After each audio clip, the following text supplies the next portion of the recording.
You can see we have started. Got it. So now, first question, why are you here today and why this webinar? This answer is pretty simple. We are here today to provide guidance on how to report on indicators in the indicator reporting module in the OMS, or online monitoring system.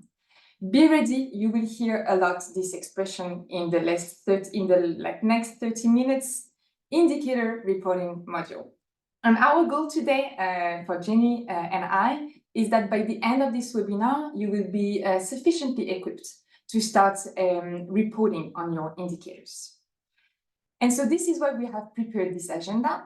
As you can see, there are 3 agenda points. So we will start with the output indicators, then with the results indicators, and we'll finish with a result indicator on capacity building. This results indicator is slightly different, so to speak. This is why we have decided to cover it in a separate way. And we will, of course, finish this webinar by a session of questions and answers. I have talked a lot already, so now I will give the floor to my colleague, Jenny. Thanks a lot, Marie, and thanks for opening the webinar. Now that we know what we are expecting during this webinar, I think we can start with answering the first question. And that is the question, who actually needs to report on indicators? And as you can see on the slide, the finger is pointing right at you, meaning you all have access to the indicator reporting module. The system is set up in a way that all lead partners, all partners, and also all sub-partners are supposed to report on indicators. It might be the case that for your individual project, there will be a special setup. I'm mentioning that because I have just heard from the project that they only want to have their work package leaders to report on indicators, but that's totally up to the lead beneficiary, lead partner to decide. And I would like to highlight that it's really important for all of you that are here today, but also for all the organizations in the projects that are not here today that will hopefully watch the recording, to be aware of all the indicators you have in your application form, and also that you all know how to report on indicators, because the system is set up in a way that you all have access to it. Now that we know that it's on all of you, I would also like to answer the question of where and when do you need to report on indicators? Easy questions, easy answers. Where do you have to report? In the OMS, in the online monitoring system, in the so-called indicator reporting module. And when? The answer is at all times, because it doesn't require a reporting round to be open. However, there is a connection between you reporting in the indicator reporting module and the actual report, for example, on activities, but we will come to that later. I have a small reminder for you on the next slide that we cannot see. Yes, we can see it right now. This is the famous fact sheet on indicators and intervention logic, the fact sheet number 22, which is explaining the setup we have at the NOSC program when it comes to indicators. Be reminded that you have used most of these indicators in your application form. So you will most likely have an output indicator on pilots, an output indicator on strategies, action plans, and then 3 result indicators, 1 on solutions taken up, strategies, action plans taken up, and then the famous one on capacity increase. So you have that in your application form, hence you will also have to report on it in the indicator reporting module. And I think by having said that, we can start out with diving into outputs, maybe. Exactly. Here, just a quick reminder, you have the link to the Slido, and the passcode is indicators, in case you didn't have the time to do that at the beginning of the webinar. So first of all, output indicators. So where do we start? Well, we start with where you can find information regarding your indicators. And this information is to be found in your approved application. There is two places in the application. This is where we have two screenshots. So the screenshot at the top of the slide is taken from the work package section. So here, when you have listed all your activities, you also included the list of output indicators with the descriptions and targets. There is also another place in the application, and this is the screenshot on the left-hand side of the slide. And here you have the overview of all the indicators you have listed. This is why we have a mix of outputs and results. So the reporting on indicators will be based on what is indicated in your approved application. A quick reminder here. It may be the case that when you got approved, you received some comments in the decision later that required to maybe adjust or modify your output indicators. Here, it's very important that those changes are approved and applied by the Joint Secretariat before the opening of the next reporting round in the OMS. Do not panic. It can also be the case that your next reporting round is already open and you haven't submitted this change. If this is the case, you just contact your project advisor and the way forward will be explained to you. So now we know where you can find the information related to your indicators, and this is in the approved application. The next question is, well, okay, but where is this famous indicator reporting module? There is two ways you can access it, and you all need to go to the OMS. So it's the same way, either you're a lead partner, a partner, or a third partner. So when you will arrive, click on the OMS. This is the homepage. And then on the menu on the left part, you will see now there is indicator reporting included under the periodic reporting section. If you have a reporting round that is already open, then you can also access it directly, and then there is an access to that in your activity report.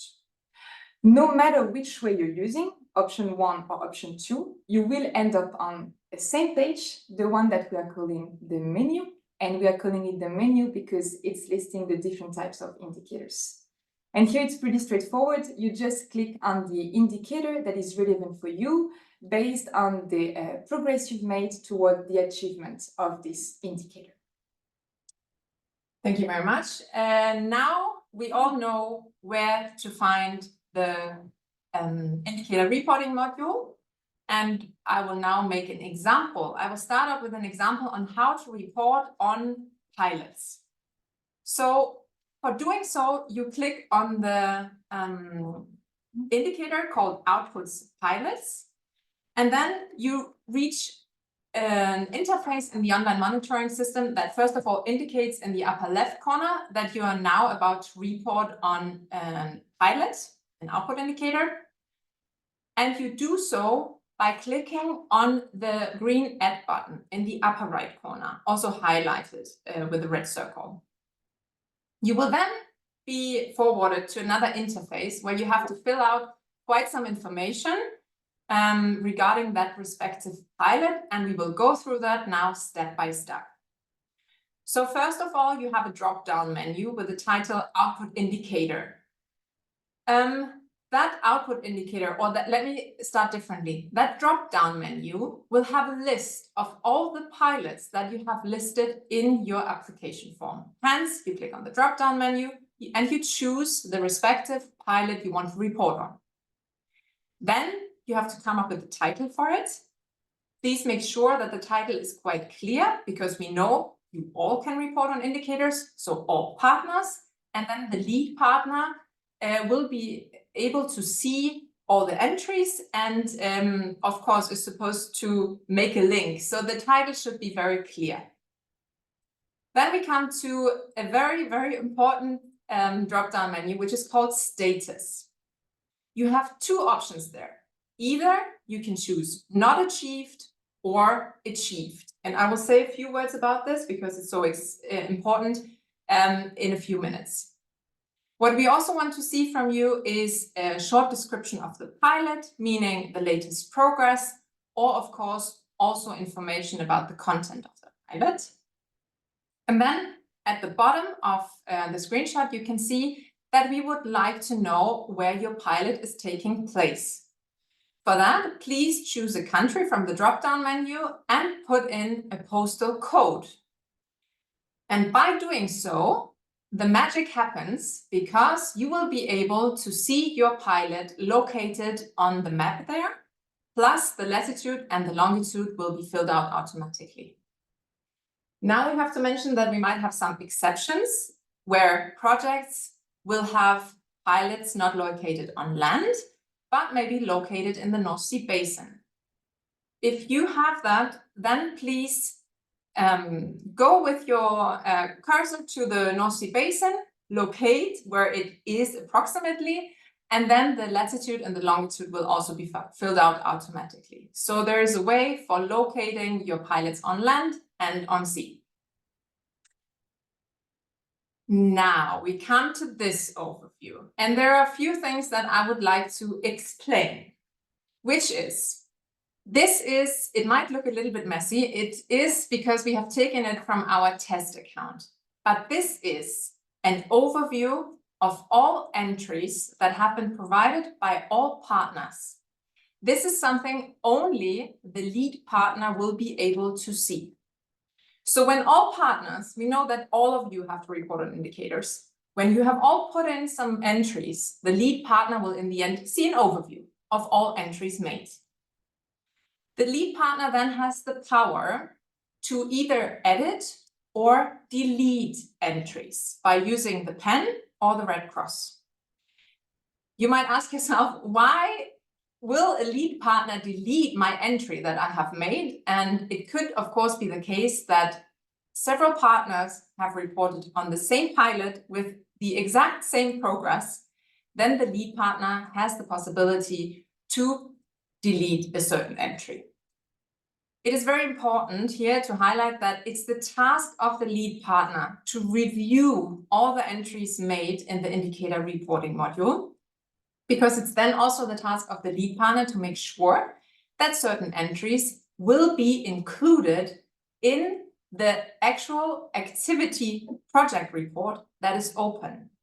So we can see here that the entries at the bottom of the screen, the two ones, they have already been included in report number 1. The 3 ones on top, they have just been submitted by the partners and they are still open. So the lead partner has the possibility to include them into the activity project report. How is that going to happen? Very easy. The lead partner goes into the activity project report, will then go either to outputs or to results, and will see the following button. It tells the lead partner that some entries have been made, and the lead partner can use the button Update Now to include those entries in the activity report. This seems to be, or it is fairly easy, and I just want to say we are not spending more time on how the lead partner can include these entries into the project level report, because we have worked on a guidance also that we will make publicly available after this webinar, together with a recording, of course, and together with the presentation from today. But if you follow the instructions in the online monitoring system, it should be very self-explanatory. Now, I have spent a lot of time on reporting on outputs, specifically a pilot. And I would like to say also a few words on how to report on strategies action plans as an output. And I will not spend so much time on it because it's exactly the same. You go to the indicator reporting module, as Marie has told you, you click on output strategies and you click on the green button in the upper right corner. You will be transferred to an interface where you have to fill out some details. It looks the following. You have to choose the output indicator from a drop-down menu, meaning you will choose one of the strategies action plans that you have listed in your application form. You come up with a title and an author of that strategy action plan. And then again, the very famous drop-down menu of status. Maybe you remember from the pilots, you have the option of not achieved and achieved.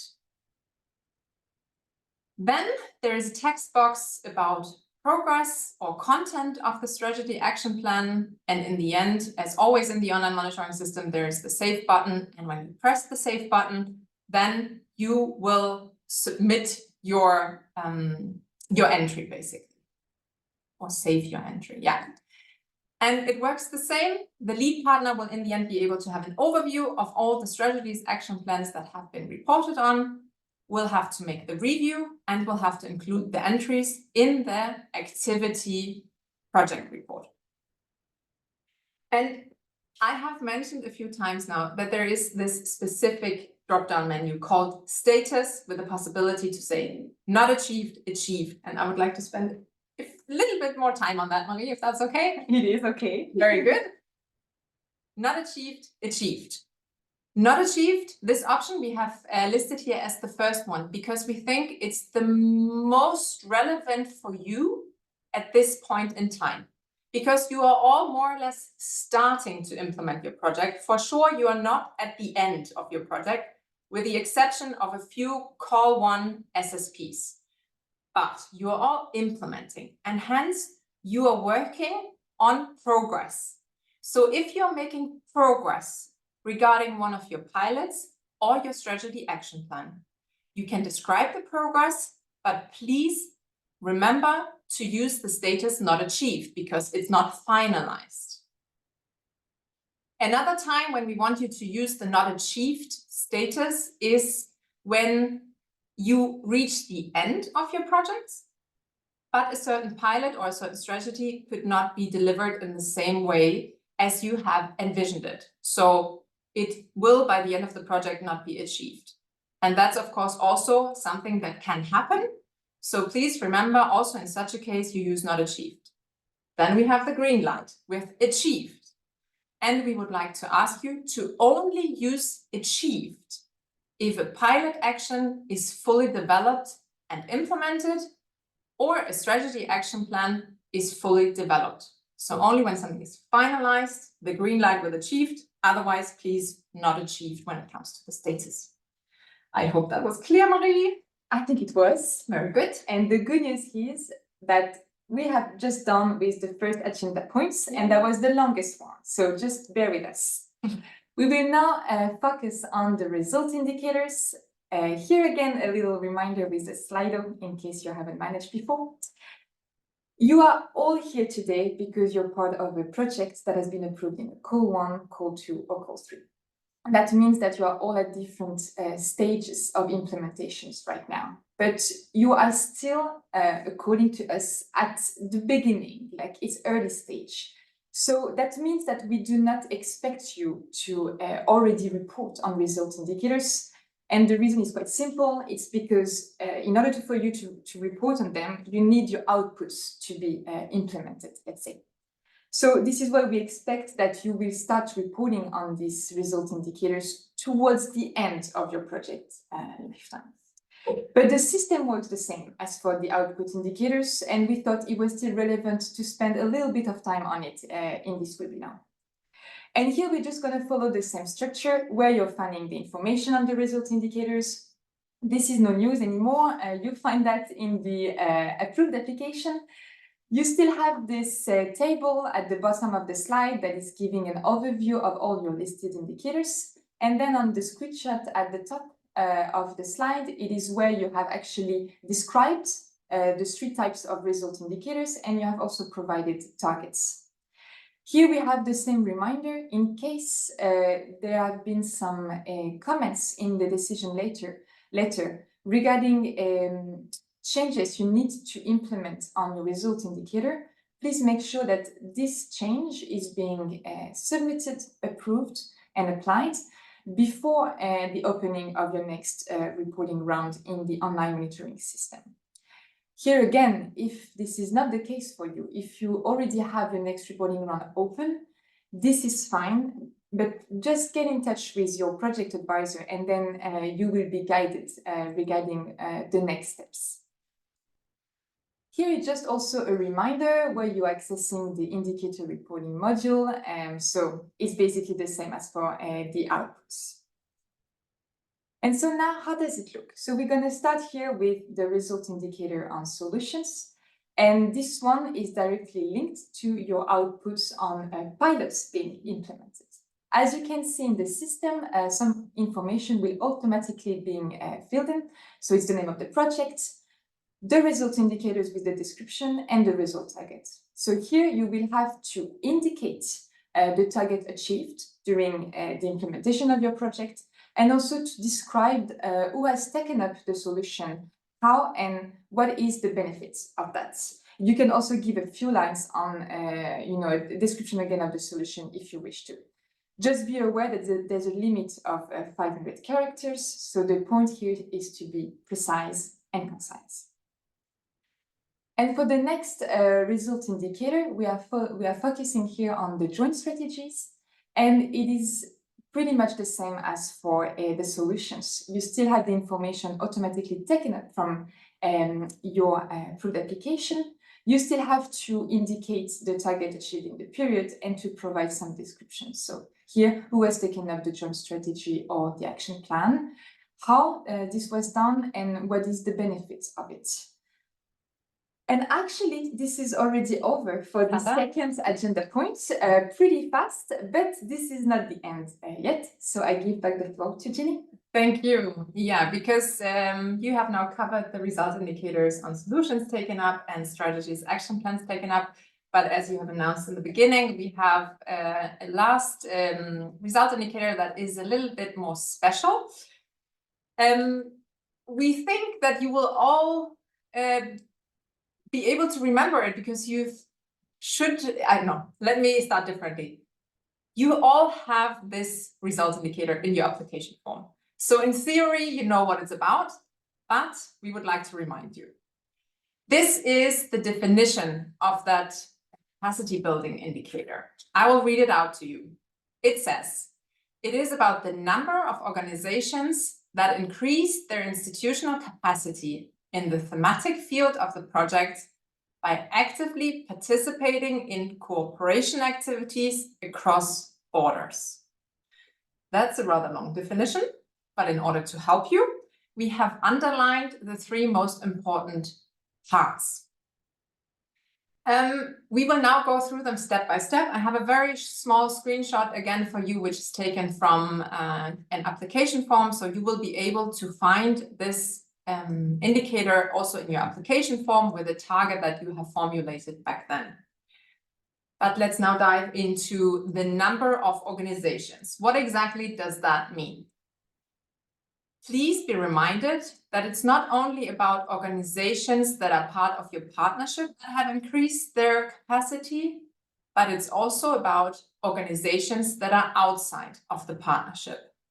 I hope you were aware of this when you submitted your application form and that the target is correct. If not a problem, reach out to your project advisor, but please be also reminded about this when you report on this indicator.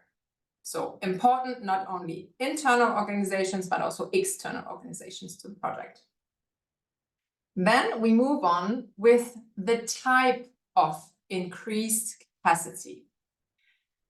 What exactly is a type of increased capacity? And we have defined 5 different ways of increasing the capacity. This is by using new knowledge or skills, adopting new tools, adopting new procedures or workflows, changes in the organizational structures, or the option of other. And maybe, Marie, you can shed some light on how to report on these different types of increased capacity. Yeah, I will try to do so. So this is how it looks in the indicator reporting module. So you can see in the red circle all the types of increased capacity that Jenny just presented are indicated. And then there's also different type of questions asked above where you have to provide the information. The way to report on this result indicator is slightly different because the first step is to use a survey for data collection. The good news is that this survey is already available to you on our website, as you can see on the left part of the slide. So you just have to go on the fact sheet section and then you can see the survey templates in a Word version. So it's easier for you to either download it or to print it. And the way it works is like you as partner, sub-partner, or lead partner, you need to send this survey to all the organizations that are external to the partnership and that you're aware of course. And those organizations need to have an increased capacity. So you send that to them, and then they fill in the information, and then they need to send you back this survey so that you have all the required information to be able to start reporting on it directly in the system. What is important here to remember is that you need to keep those surveys for a certain amount of time. This is explained in this fact sheet 22 annex, but just to tell you now, it's for full 5 years after final payment to your project for all partners, to the exception of Norwegian partners and partners that are under a stated scheme. Here, you need to keep the survey for 10 years. So that was the first little reminder. Then we have another one, and that is on the no double counting. And I will just go back here to the slide just to show you how it works. As you can see, we have the VAT number that is requested here. And it's because you can only report one time on the same organization during the entire lifetime of your project. So this is why it's very important here that you're reporting on those organizations at a relevant time. But what does it mean in practice? Let's just take an example. You're a partner and you're aware of an organization that has increased capacity, let's say in year 1, and it's regarding the adoption of new tools. This organization is filling in the survey and sending it back to you. However, a year after, this same organization actually also used new knowledge or skills thanks to your project. If you already reported on this organization after year 1, you won't be able to report again on it after year 2. And there is no possibility to edit your entry. So what we advise you to do here today, it's maybe to wait a little bit or to confirm this with this organization if there is a chance that they will increase other type of capacities, and to maybe postpone a little bit the time when you're reporting on those organizations, just to make sure that you are covering all the type of increased capacities required. Yes, that was it, Jenny, actually. Mm-hmm. And not the last part. There is a last part from the definition that we have to spend maybe a minute on, which is the part about active participation. And we have highlighted this today also because I have just participated in a project meeting where I have talked about this capacity results indicator. And I was approached by a participant right after my intervention. And he said, well, we will have a presentation about our project soon at a university with over 200 participants. How do I make sure that they all fill out the survey that Marie has just mentioned? And I had to stop him because even though you think it was a good presentation and you had active participants because they listened actively, they asked a lot of questions, from our point of view, that doesn't trigger an increase in institutional capacity. The focus is here on institutional capacity. In order to make it a little bit more easy, I would like to remind you of the fact that we have a definition in fact sheet 22, and I have it here on the slide as well. Active participation is defined as more than one instance of exchange in which the organization played an active role. So we are talking here about a learning process through project activities. That's very important to keep in mind. And by doing so, we hope that, for example, some external organization will increase its institutional capacity in one or more fields mentioned in the survey and also mentioned in the online monitoring system. And that was it now, I think. Yes, exactly. So now we have reached the time where we will answer your questions, and we'll just switch to Slido now. So just bear with us for a few seconds.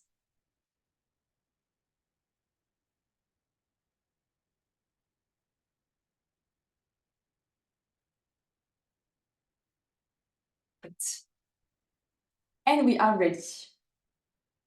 We're ready. Are we? Yes. Yes, we are. I should, however, inform everyone now that we have had some technical issues, I think, because not all participants that have signed up were able to join this webinar.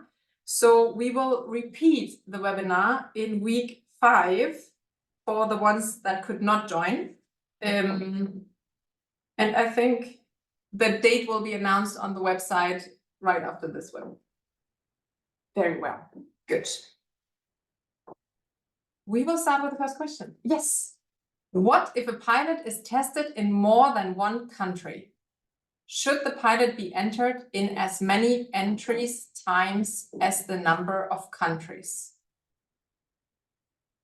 A pilot is always connected to a place. So the answer would be yes, you report on that according to the place. So more than once, correct? Exactly. And maybe just to explain why it works like that, because it can be the case that you are testing a similar solution in different places. And maybe the outcome of that will be different. So it still needs to be reported on somehow. Correct. And we have the second question, which is, can you include one output indicator at the time in the report by clicking update now, or is it all at once? And the answer is, it is all at once. That's why the focus should be that the lead partner is reviewing all entries that are listed before the project level activity report will be submitted, so that all entries are correct and will then be taken on board in the project level activity report. Anything to add? No, it's exactly right. And of course, you can just say, okay, this day I'm reporting on this one, this day on this other one, but the lead partner will be kept aware of that by updating constantly. But it's, of course, easier if you do that at the same time also, so that the lead partner doesn't have to check every day if there is a new entry in the indicator reporting module. But here, just a matter for you to, discuss how you want to deal with that at the partnership level. Yeah.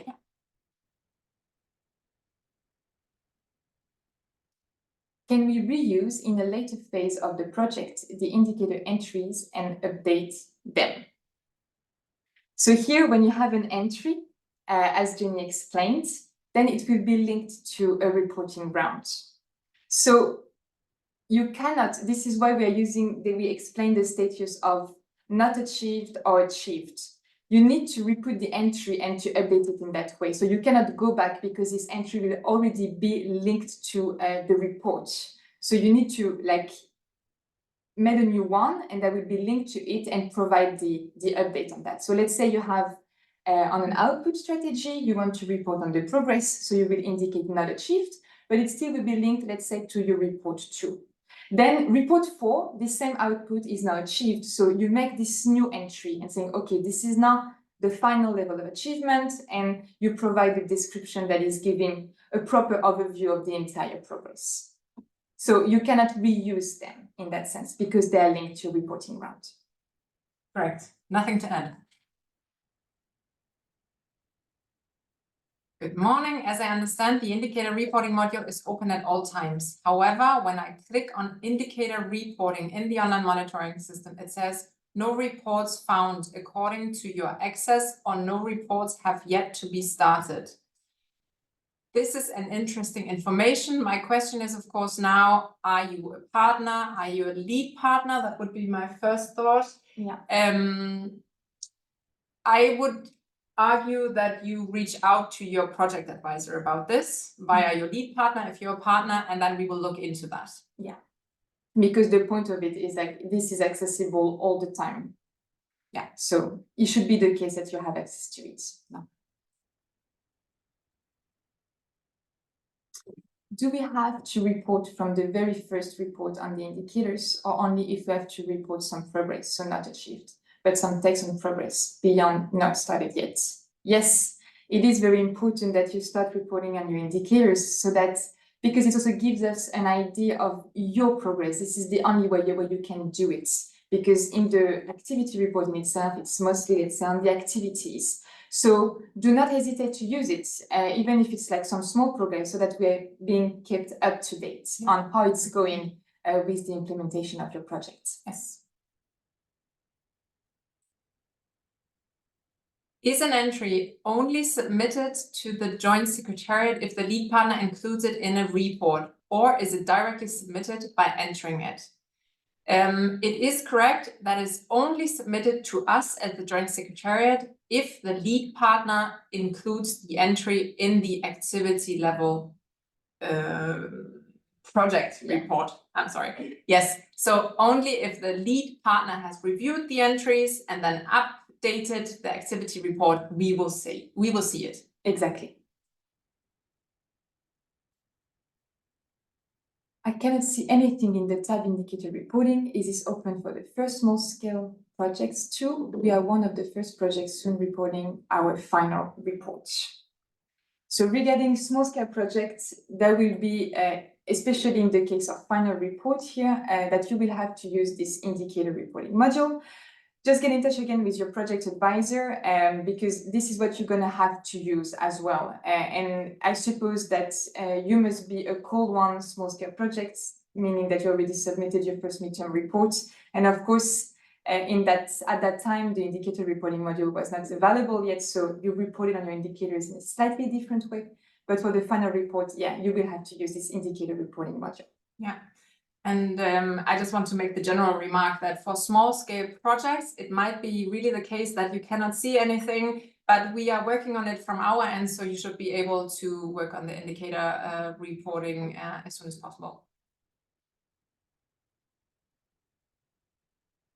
Is it possible to connect all outputs in a geographical map covering all 6B projects? I think you are the expert here with maps, but I think the idea is actually that we receive the information from you and that we will then be able to use the information further, maybe in a map where all the pilots are located for your project, but maybe also in an overall overview for all 6B projects. Exactly.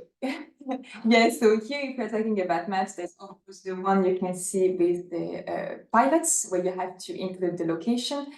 Also on your website, there is possibility to use the map where you're indicating where your outputs are located. So the level of details between the two maps.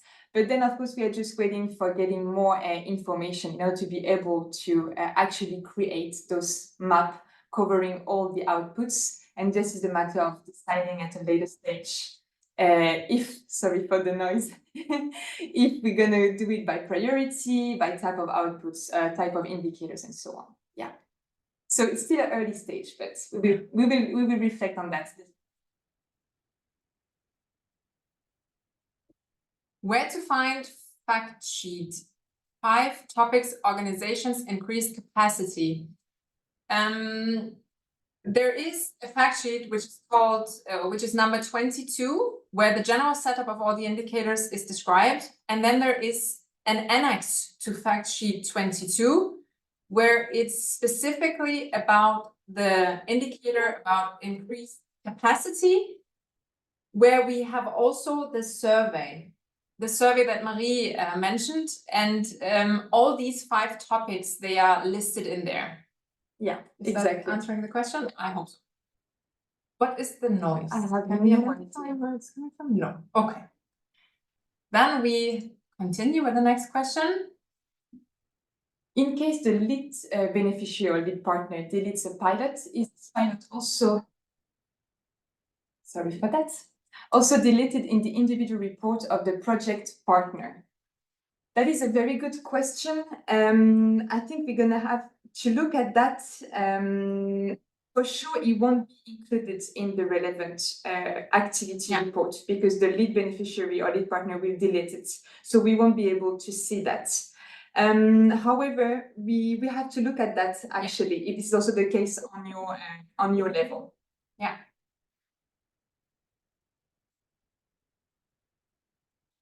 Is it possible to report more than the target? For example, if the target is set at 50 and we achieve 80.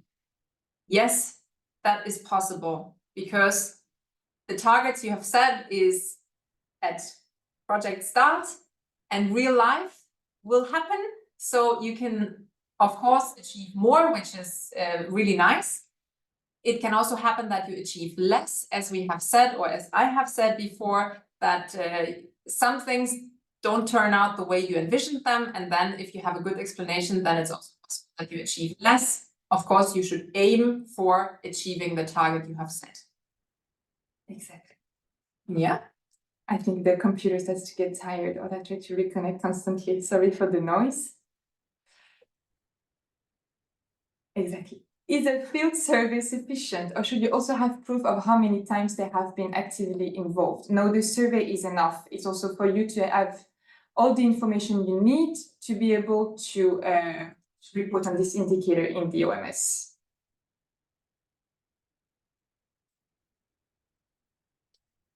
Do you need to report on all the indicators every time you do a report, or just when something has been done towards a certain indicator? I think you have partly answered it, but we would argue that you always report on an indicator if something has happened. For example, progress or an achievement. If, of course, nothing has happened, well, then it's okay, I would argue, to say no, nothing has happened, we will not report. But as Marie said, we are the ones checking your reports. So it's also nice for us, yeah, to see which kind of small progress has happened, maybe. Should we start reporting on the progress of all output indicators now and update the progress regularly, status not achieved, or wait until it is finished? We would strongly advise you to report all the time there is progress on it. So not to wait until the indicator is finished, because then we won't be able to see, how it's going on. So really report as soon as you have something to say about your outputs. And just use, as you indicated rightly, the status not achieved, so that it's not being counted with your targets. Yeah. So you're just providing progress by writing text. Correct. Maybe to explain, only if you use the status of achieved, then it will count. So if you use not achieved, it will be a 0, but we can still see the progress in the text box that you put. Next question. Thanks for the valuable information. You're welcome. Thank you very much. That's good. Regarding the capacity indicator, I got the feeling that it makes sense to submit the filled-in data fact sheets from organizations, institutions only at the very end of the project. Am I wrong? I would argue not at the very end, but rather towards the end. I think you have said during the second half of project implementation as an indication maybe, but exactly. It's of course all depending on where it's going with progress regarding your outputs, but also your results. So all of that is kind of connected. So we would assume that it's more relevant to do that second half of your project lifetime, and of course having a final check towards the end, so that you're sure that you got all the information you need. But that doesn't mean that we want you to think about it, of course, towards the end. We want you to think about it right from the start, or right from this point in time, and that you already get some information from some external organizations, for example, about a certain type of increased capacity. And then the idea is then, as Marie explained, that if they have used new tools, that's one option, but maybe at a later stage, they will also increase their capacity in another field. So literally you can then add that. So you report the full picture of an external organization. Yeah. What if 3 partners work in the same pilot and reporting the indicators 3 times? They all include relevant info. Does the lead partner need to bundle the info in one indicator, or can we keep 3 entries? This is a very good question, and this is, what exactly we wanted also to clarify here. This is completely normal if, as you said, there is 3 partners working in the same pilot. The responsibility of the lead partner here is to make sure that those 3 entries are combined into one. This is why there is the option of edit the entries. So the lead partner, let's say there's different types of information provided, can copy paste those different types of information and include it only in one of the entry. And then in that case, this lead partner would delete the 2 other entries, so that there is no double content here, but all the information coming from different partners still is gathered in one entry only. That will then be taken on board into the project level activity report. Exactly. Yes. We have another question, which is, does it matter when pilots geographical longitude, latitude are slightly different each time? Well, I would argue if they are on land, then they shouldn't be different each time you report on that. But I don't know the details of your project. There might be reasons for it. So then, of course, it is possible. I mean, it is possible in the system, but you need to have an explanation for why it would be the case. Exactly. Yeah. And of course, with those like type of information, longitude and latitude, it's very detailed. Maybe in your application, you indicated that this pilot will be implemented in this city, for instance. So that can also be a reason why maybe, you know, the location of something has changed slightly and so on. And the most important here is like to inform us so that we are aware of that and we can advise you in regard the best way to deal with this type of situation. Very good. I think that's a good answer. Let's see what we have. So in each reporting round, the pilots have to enter all information, latitude again. That's the case. Yeah, and of course, it all depends if you have to report on something. It can be the case that you report on your pilot report 2, you have nothing to report regarding progress in report 3, but you do it again in report 4. So here we will ask you to provide the same type of information again. But that, to just make one more, one addition here, I think that really depends also on your project, like the content of your project, because you might have specific pilots where you really don't make progress in a certain period. Then, of course, you don't have to report on it. But yeah, apart from that, I think you were right with your answer. How can you organize a structure in which only work package leaders can report? And that is, I would argue, a communication effort from the lead partner side, because then it's just a matter of the lead partner instructing the work package leaders that they will report, but no one else will report on a certain, for example, pilot. Marie had the example, 3 partners work on the same pilot, all report on progress.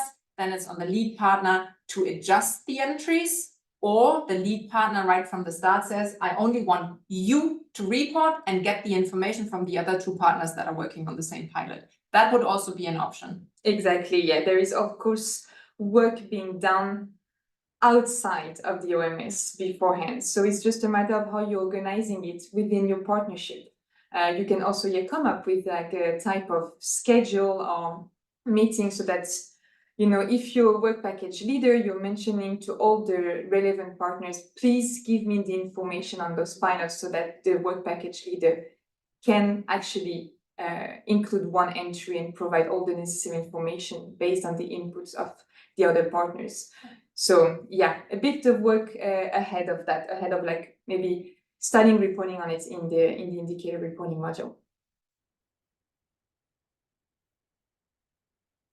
For a participating partner, can I get back and edit my input on indicator?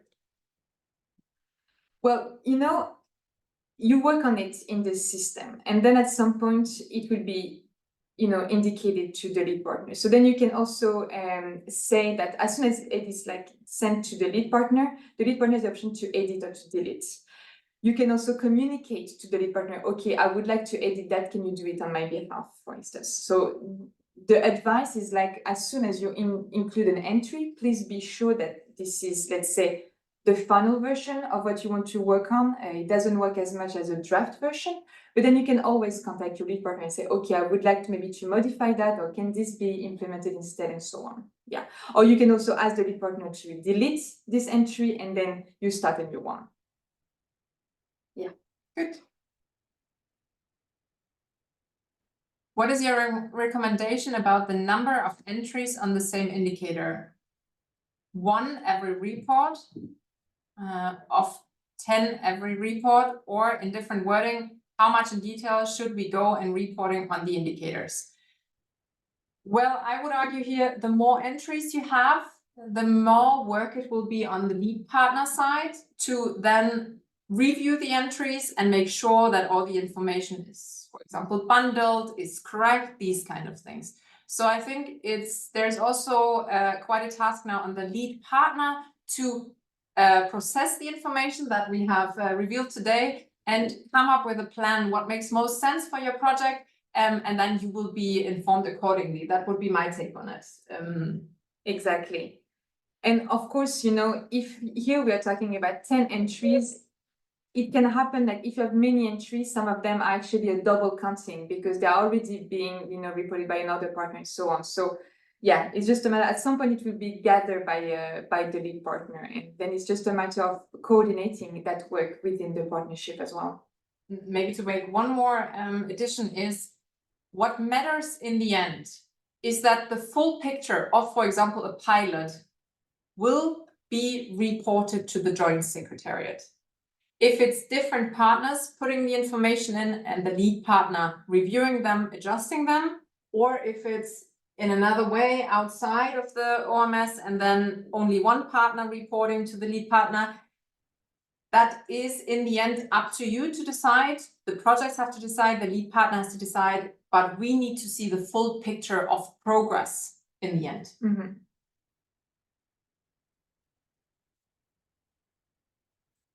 How do you want us to indicate the location of pilots with several locations in one country?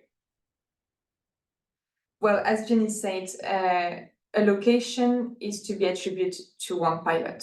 So if you have, let's say, 5 locations for a pilot, then you need to have 5 entries, because what is happening in those pilot locations may differ according to them. So you have as many entries as you need based on the amount of location you have for the pilot.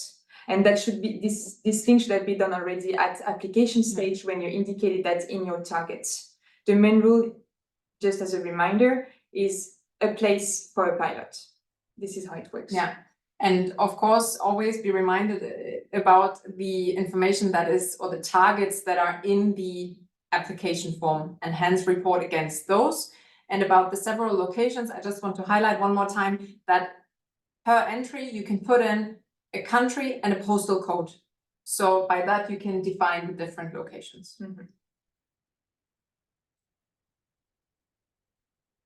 Is it possible that you don't have indicators for organizations with increased institutional capacity? I would wonder about that. I think all of our projects have set a target for organizations with increased institutional capacity. So on project level, I would argue there is a target set. That doesn't mean that on partner level, you will contribute to that target, but that depends on your internal setup. Exactly. Okay. Yeah, nothing to add, very clear. Okay. Can the lead partner prepare the pilot indicators for the partners so that they can make more easy use of it? Here, what the lead partner will include is not automatically, you know, transferred at partner level. So let's say you can have the lead partner indicating those pilot indicators on its level, and then collecting information for you as partners. So that can also be a way to do so. So that would mean that you as partner, you don't necessarily have to add an entry. The lead partner will do it on your behalf, but you need to send the lead partner the information regarding the progress made, for instance. So that would be a way to do it. That could be a way to do it. I would, however, say that you are the expert on what you're doing. So that's why I would advise the ones really contributing to a certain indicator also fill out the indicator reporting module to make sure that the information provided is what actually happens. Mm-hmm. And it would be actually pretty much the same principle with the other question we had previously with the work package leaders. Yeah. That would be the same here. It's just at a different level. Yeah. Some fields asked for a required VAT number. With organizations that do not have a VAT number, like most non-profit organizations. That is a very good point. How do we deal with that, Marie? Yeah, so far the system is made that is mandatory to provide the VAT number, but we can maybe see some adjustments to take that into account, but this will have to be specified with these non-profit organizations. And I would argue that if you have such a case, because at this point, we are not aware of how many organizations we are talking about. So if you have such a case, again, I would advise you to reach the lead partner, to reach the project advisor via your lead partner to bring that issue up, and then we can deal with it here at the Secretariat. Exactly. But it's a very good point. Thanks for raising that. The progress of the pilot is already described in the work package activities sections. Is it not a repetition to describe it also in the pilot indicator? Would it make more sense to update the later only when the pilot is completed? Let me read it again. Yeah. But your activities are what leads to actually your pilot being implemented. So of course, from the activities, there will be an update on how it's going, maybe on some of your pilots. But you can also have activities that are maybe not so related to the pilot in itself or another output. So it's not a repetition per se, because the scope of what is being asked is also slightly different. Here's like regarding more about the content and so on. So it can be a bit redundant based on like the type of activities also you have, but it's still important to have them covered separately, because it doesn't work the same in terms of your targets achieved and what is like the level of achievement, the status at that time. So not achieved being achieved. We don't go in the same, it's not the same amount of details in the activities. So it's important to really separate them. Yeah, but we have to say, Marie, that maybe in some cases, in some projects, the activities listed per work package, they have a very clear connection with the pilots, right? So in some cases, it might be the case that you can report some aspects of the pilot already in the activities in the work package. But as you have said, the actual pilot, the actual strategy action plan should be listed as an output in your application form, and hence you should also report on it via the indicator reporting module. Yeah, exactly. It won't be enough to only provide information on progress in the activities. This won't be enough. You also need to provide this information in the indicator reporting module for the outputs. Yes. Yeah, so sometimes it can be maybe a bit similar. Yeah. And we have reached 11 o'clock, Marie. Yes. So I think it's time to close the webinar. Yeah. We are really, really sorry about the inconvenience caused that some of your colleagues were not able to join the webinar. That's why we will repeat the webinar, as I said, in week number 5. A date will be announced. We would, however, like to highlight that we, as I mentioned already, we have come up with a guidance also on the indicator reporting module that we will publish on our website, so you can have a look at it and also tell your colleagues about it. And then we will either see you again or see your colleagues again in week 5. Exactly. Anything else we need to mention? I think everything that should have been said has been said. Very good. Yeah. But thank you very much again for joining us today, and we hope it's clear. And if not, please reach out to your project advisor or just wait and to read the guidance as well. And yeah, this webinar will be made available also on our website as well as the slides. So you can have a look at it again if needed. Thank you very much. Great. And have a great day. Yeah, bye-bye.